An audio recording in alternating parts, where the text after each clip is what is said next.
Hello Cubs, I'm going to show you how to do this project. So this is one finished one and I did this with marker.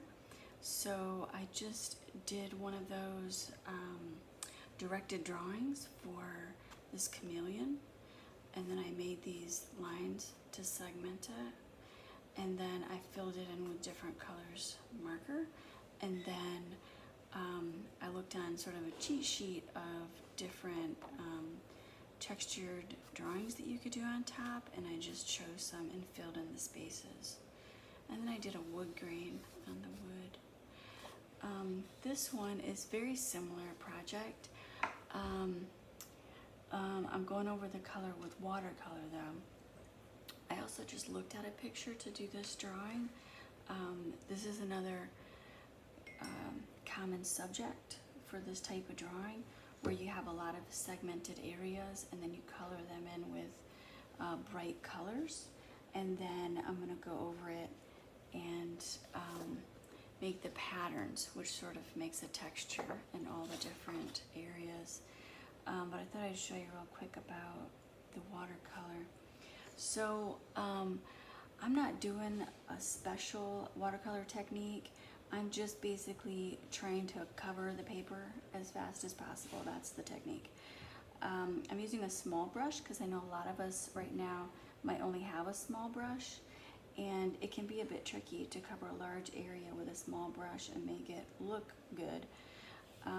So when covering a large area like a sky, I'm going all the way across, even though I'm trying to go behind this object, because that's gonna look okay for the different shades, whoops, for the different shades of color. Because it's really hard to keep it the same shade all the way down.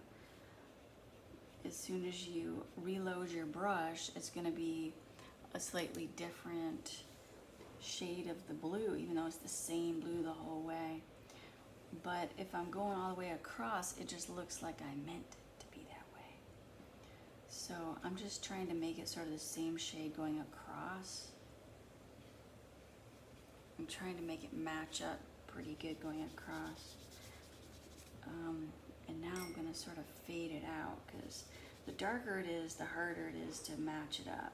The lighter it is, then it gets easier. So I'm just gonna lighten it up now towards the bottom. Trick is to work fast with this, because as it dries, then you have to go in and re-wet it to work with it more, and then the paper gets all nappy. So as quick as possible with this little brush. So with the watercolor, you're just getting water. I sort of fill a little pool and then wake it up until you get it to the right consistency. I think that's about good. So then the rest of this, I'm just gonna do it real light towards the bottom.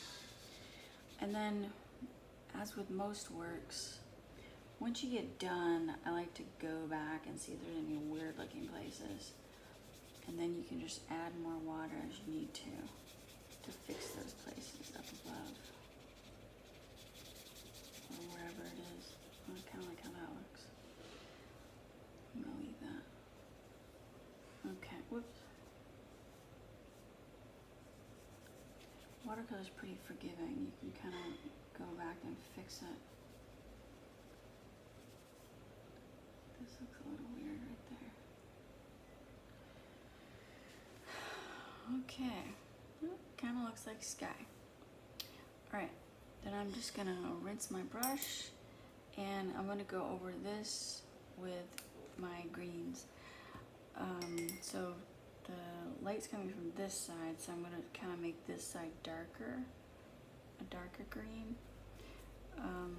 If I was doing it with marker, oh, that's kind of cool. It's a blue-green. I would probably just do the whole thing solid green, and it would look really good. All right.